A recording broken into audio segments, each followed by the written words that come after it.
السلام علیکم، اور نیوز کے ساتھ میں ہوں صبا کامران۔ خبر شامل کرتے ہیں ڈسکا سے۔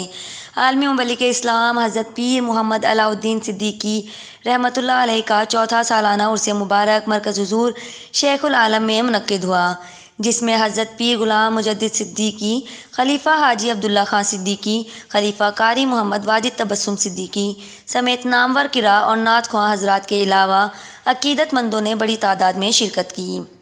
مقررین نے خطاب کرتے ہوئے حضور شیخ العالم کی خدمات کو زبردست خراج تحسین پیش کرتے ہوئے کہا کہ پیر صاحب نے روحانیت کے ساتھ عصر حاضر کے تقاضوں کو مد نظر رکھتے ہوئے تعلیمی شعبوں میں جو کام کیا وہ اپنی مثال آپ ہے۔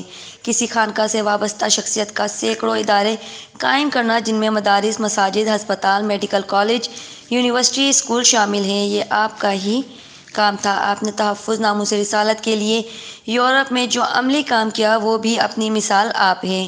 رپورٹ کر رہے ہیں عدیم احمد آن نیوز ڈسکا۔ لائک کریں، کمنٹ کریں، شیئر کریں اور بیل آئیکن کو پریس کرنا مت بھولیں۔ دیکھتے رہیے آن نیوز۔